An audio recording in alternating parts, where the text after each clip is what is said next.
Welcome back. ಇದು ರಾಜ್ಯದ ಎಲ್ಲ ಎಂಎಲ್ಎಗಳು ನೋಡಲೇಬೇಕಾದ ಬಿಗ್ ಬ್ರೇಕಿಂಗ್ ಬಗರ್ ಹುಕಮ್. ಇದು ರಾಜ್ಯದ ಎಲ್ಲ ಎಂಎಲ್ಎಗಳು ಈ ಸ್ಟೋರಿ ನೋಡಲೇಬೇಕು. ಬಗರ್ ಹುಕಮ್ ಹಗರಣದವರಿಗೆ ಬಿಗ್ ಶಾಕ್ ಎದುರಾಗ್ತಾ ಇದೆ. ಭೂ ಕಬಳಿಕೆ ಮಾಡಿರುವ ಶಾಸಕರು ಶೀಘ್ರವೇ ಲಾಕ್ ಆಗೋದು ಫಿಕ್ಸಾ? ಹಾಗಾದ್ರೆ ಬಗರ್ ಹುಕಮ್ ಮಾಡಿದ ಶಾಸಕರಿಗೆ ಗಂಡಾಂತರ ಗ್ಯಾರಂಟಿನ? ಹಾಗಾದ್ರೆ ಭೂ ಕಬಳಿಕೆ ಮಾಡಿದವರಿಗೆ ಬೇತಾಳನಾಗಲಿದೆ ಕಾನೂನು ಕಷ್ಟ. ವಿಶೇಷ ಕಮಿಟಿ ಮೂಲಕ ಬೇಕಾದವರಿಗೆ ಭೂ ಕಂಟಕ ಫಿಕ್ಸ್ ಅಂತ ಹೇಳಲಾಗ್ತಾ ಇದೆ. ಬೇಕಾದವರಿಗೆ ಭೂ ಮಂಜೂರು ಮಾಡಿದವರಿಗೆ ಶಾಕ್ ಎದುರಾಗ್ತಾ ಇದೆ. ಇದು ರಾಜ್ಯದ ಎಲ್ಲ ಎಂಎಲ್ಎಗಳು ನೋಡಲೇಬೇಕಾದ ಸುದ್ದಿ. ಇದು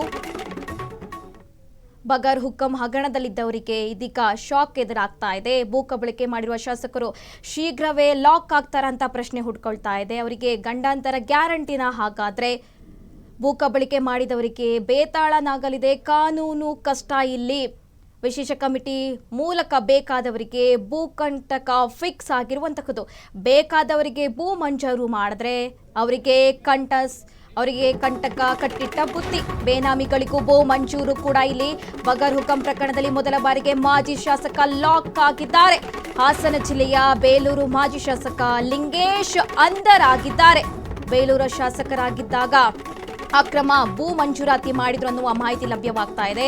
ಬಗರ್ ಹುಕಮ್ ಹೆಸರಿನಲ್ಲಿ ಸರ್ಕಾರಿ ಭೂ ಮಂಜೂರಾತಿ ಮಾಡಿದ್ರ? ಹಾಗಾದ್ರೆ 1430 ಬೋಗಸ್ ಫಲಾನುಭವಿಗಳಿಗೆ ಭೂ ಮಂಜೂರು ಮಾಡಿದ್ರ? 2750 ಎಕರೆ ಇಲ್ಲಿ ಮಂಜೂರು ಮಾಡಿದ್ರು ಅಂತ ಕೂಡ ಹೇಳಲಾಗ್ತಾ ಇದೆ. ಕೆಸಿ ರಾಜಣ್ಣ ನೀಡಿದ ದೂರಿನ ಅನ್ವಯ ಲಿಂಗೇಶ್ ಇಲ್ಲಿ ಅಂಧರಾಗಿದ್ದಾರೆ. ಮಾಜಿ ಶಾಸಕನನ್ನು ಇಲ್ಲಿ ಅರೆಸ್ಟ್ ಮಾಡಲಾಗಿದೆ. ಬೇನಾಮಿಗಳಿಗೂ ಭೂ ಮಂಜೂರು ಮಾಡಿರುವ ಶಾಸಕರಿಗೆ ಇದೀಗ ಸಂಕಷ್ಟ ಎದುರಾಗಿದೆ. ಭೂ ಕಬಳಿಕೆ ಮಾಡಿರುವ ಶಾಸಕರಿಗೆ ಶೀಘ್ರವೇ ಲಾಕ್ ಫಿಕ್ಸ್ ಆಗುತ್ತಾ ಅಂತ ಪ್ರಶ್ನೆ ಮೂಡ್ತಾ ಇರುವಂತದ್ದು. ಬಗರ್ ಹುಕಮ್ ಮಾಡಿದ ಶಾಸಕರಿಗೆ ಗಂಡಾಂತರ ಗ್ಯಾರಂಟಿನ? ಹಾಗಾದ್ರೆ ಭೂ ಮಂಜೂರಾತಿ ಮಾಡಿದವರಿಗೆ ಇನ್ಮೇಲೆ ಹಲವಾರು ಶಾಸಕರಿಂದ ಭೂ ಮಂಜೂರಾತಿ ಶಂಕೆ ವ್ಯಕ್ತವಾಗ್ತಾ ಇದೆ. ಹಲವು ಮಾಜಿ ಹಾಲಿ ಶಾಸಕರಿಗೆ ಡವ ಶುರುವಾಗಿದೆ. ಭೂ ಮಂಜೂರಾತಿ ನೀಡಿದವರಿಗೆ ಕಾದಿದ್ಯಾ ಕಷ್ಟ? ಹಾಗಾದ್ರೆ ಬೇಲೂರು ಪ್ರಕರಣ ಒಂದೇ ಅಲ್ಲ, ಇನ್ನೂ ಹಲವು ಕೇಸ್ಗಳಿದೆ. ರಾಜ್ಯದ ಹಲವೆಡೆ ನಡೀತಾ ಇದೆ ಅಕ್ರಮ ಭೂ ಮಂಜೂರಾತಿ ಅಂತ ಹೇಳಲಾಗ್ತಾ ಇದೆ. ಅಕ್ರಮ ಭೂ ಮಂಜೂರಾತಿ ಮಾಡಿರುವ ಹಾಲಿ ಮಾಜಿ ಶಾಸಕರಿಗೆ ಡವ ಶುರುವಾಗಿದೆ. ಕಾದಿದ್ಯಾ ಅವರಿಗೆ? ಹಾಗಾದ್ರೆ ಗಂಡಾಂತರ. ಬಗರ್ ಹುಕಮ್ ಅಕ್ರಮ ಭೂ ಮಂಜೂರಾತಿ ಮಾಡಿದವರಿಗೆ ಕಷ್ಟ ಫಿಕ್ಸಾ? ಹಾಗಾದ್ರೆ ಕಂಡವರಿಗೆ ಅಕ್ರಮವಾಗಿ ಬಗರ್ ಹುಕಮ್ ಭೂ ಮಂಜೂರು ಮಾಡಿದವರಿಗೆ ಅಕ್ರಮವಾಗಿ ಭೂ ಮಂಜೂರಾತಿ ಮಾಡಿದ್ರೆ ಕಷ್ಟ ಫಿಕ್ಸಾ? ಹಾಗಾದ್ರೆ ಅಂತ ಪ್ರಶ್ನೆ ಮೂಡ್ತಾ ಇದೆ. ಭೂ ಮಂಜೂರಾತಿ ಸಮಿತಿ ಅಧ್ಯಕ್ಷರಾಗಿದ್ರು ಲಿಂಗೇಶ್ ಅವರು, ಅವರೀಗ ಅಂಧರಾಗಿದ್ದಾರೆ. ಹಾಗಾದ್ರೆ ಅಕ್ರಮ ಭೂ ಮಂಜೂರಾತಿ ಮಾಡಿದವರಿಗೆ ಸಂಕಷ್ಟ ಎದುರಾಗುತ್ತಾ ಅಂತ ಪ್ರಶ್ನೆ ಮೂಡ್ತಾ ಇದೆ. ಭೂ ಕಬಳಿಕೆ ಮಾಡಿರುವ ಶಾಸಕರು ಶೀಘ್ರವೇ ಲಾಕ್ ಆಗುವ ಎಲ್ಲಾ ಸಾಧ್ಯತೆ ಇದೆ. ಮಾಲೂರು ತಾಲೂಕು ಕಸ್ಬಾ ಹೋಬಳಿ ನಾಚೋಹಳ್ಳಿ ಗ್ರಾಮದ ಸರ್ವೆ ನಂಬರ್ 1ರಲ್ಲಿ 1947 ಇಸ್ವಿಯಲ್ಲಿ ಅಬ್ದುಲ್ ರಹೀಂ ಖಾನ್ ಅನ್ನುವಂಥ ವ್ಯಕ್ತಿಗೆ 4 ಎಕರೆ ಜಮೀನನ್ನು ಮಂಜೂರಾಗಿತ್ತು. ತದನಂತರ ಅವನು ನಾಚೋಹಳ್ಳಿ ಸರ್ವೆ ನಂಬರ್ 1ರ 4 ಎಕರೆ ಜಮೀನನ್ನು 1960ರಲ್ಲಿ ಪ್ರಥಮ ಕ್ರಯಪತ್ರ, 1961ರಲ್ಲಿ ದ್ವಿತೀಯ ಕ್ರಯಪತ್ರ 4 ಎಕರೆಯನ್ನು ಕೂಡ ಅಬ್ದುಲ್ ರಹೀಂ ಖಾನ್ ಅನ್ನೋರು ಅಬ್ದುಲ್ ಅಜೀಜ್ ಅವರಿಗೆ ಮಾರಾಟ ಮಾಡಿದರು. ಸೊ ತದನಂತರ ಅಬ್ದುಲ್ ಅಜೀಜ್ ಅವರು 1995-96ರಲ್ಲಿ ಮೃತಪಡ್ತಾರೆ. ಅವರ ಪತ್ನಿಯಾದಂಥ ಶೇರುನಿಸಾ ಬೇಗಂ ಅವರಿಗೆ ಈ ಜಮೀನು ವರ್ಗಾವಣೆ ಆಗುತ್ತೆ. ಶೇರುನಿಸಾ ಬೇಗಂ ಅವರು ಬಹುತಿ ಆದ ನಂತರ 1920 ಕೋಲಾರ ಜಿಲ್ಲೆಯ ಸಮಸ್ತ ನಾಗರಿಕರಿಗೆ ನಮಸ್ಕಾರಗಳು.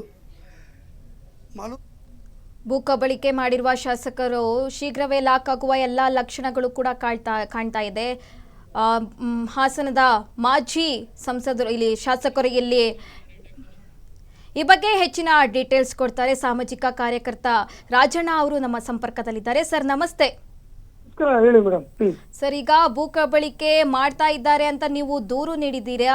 ಹಾಗೆ ಮಾಜಿ ಶಾಸಕರು ಲಿಂಗೇಶ್ ಅವರು ಕೂಡ ಇಲ್ಲಿ ಅಂಧರಾಗಿರುವಂತಹದ್ದು, ಏನ್ ಹೇಳ್ತೀರಾ ಸರ್ ಈ ಬಗ್ಗೆ?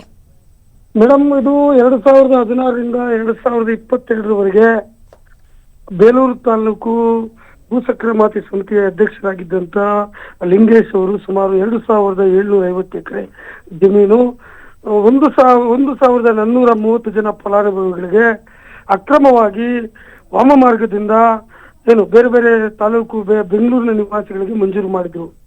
ಈ ಸಂಬಂಧ ನಾವು 2023ರಲ್ಲಿ ಬೇಲೂರು ಪೊಲೀಸ್ ಠಾಣೆಗೆ ದೂರನ್ನ ಕೊಟ್ಟಿದ್ವಿ. ಮೇಡಮ್ ನಮಸ್ಕಾರ, ಕೇಳಿಸ್ತಾ ಇದೆಯಾ? ಕೇಳಿಸ್ತಿದೆ ಸರ್, ಮಾತನಾಡಿ. 2023ರಲ್ಲಿ ನಾವು ಕಂಪ್ಲೇಂಟ್ ಅನ್ನ ಕೊಟ್ಟಿದ್ವಿ. ಬೇಲೂರು ಪೊಲೀಸ್ ಠಾಣೆಯವರು ಕೇಸನ್ನ ರಿಜಿಸ್ಟರ್ ಮಾಡಲಿಲ್ಲ. ತದನಂತರ ನಾವು 42 ಬೆಂಗಳೂರಿನ 42 MLA MP ಸ್ಪೆಷಲ್ ಕೋರ್ಟ್ ಮುಂದೆ PCR ತಗೊಂಡೋದ್ವಿ.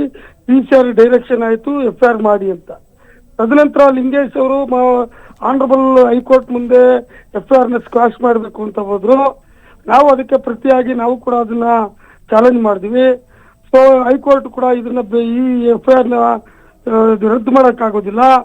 2750 ಎಕರೆ ಜಮೀನನ್ನ ಸುಮಾರು 750 ಕೋಟಿ ರೂಪಾಯಿ ಆಸ್ತಿಯನ್ನ ಇವತ್ತು ಅಕ್ರಮವಾಗಿ ಮಂಜೂರು ಮಾಡಿದ್ದಾರೆ ಅನ್ನುವಂತ ಒಂದು ಇದಿಟ್ಕೊಂಡು ಅದನ್ನ ರದ್ದು ಮಾಡ್ತು.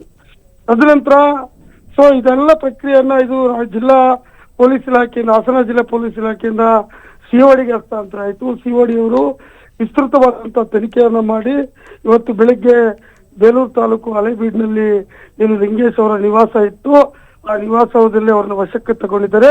ಇನ್ನು 12 ಜನ ಅರೆಸ್ಟ್ ಆಗಿದ್ದಾರೆ ಅಂತ ಸುದ್ದಿ ಇದೆ, ಖಚಿತವಾಗಿ ಗೊತ್ತಿಲ್ಲ. ಹಾಗಾಗಿ ಇದು ಒಂದು ಐತಿಹಾಸಿಕ ಜಯ ಅಂತಕ್ಕಂಥ ಇದನ್ನ ನಾನು ತಮ್ಮಲ್ಲಿ ಹೇಳ್ತಾ ಇದ್ದೀನಿ ಮೇಡಮ್. ಧನ್ಯವಾದಗಳು ಸರ್ ಮಾಹಿತಿಗಾಗಿ.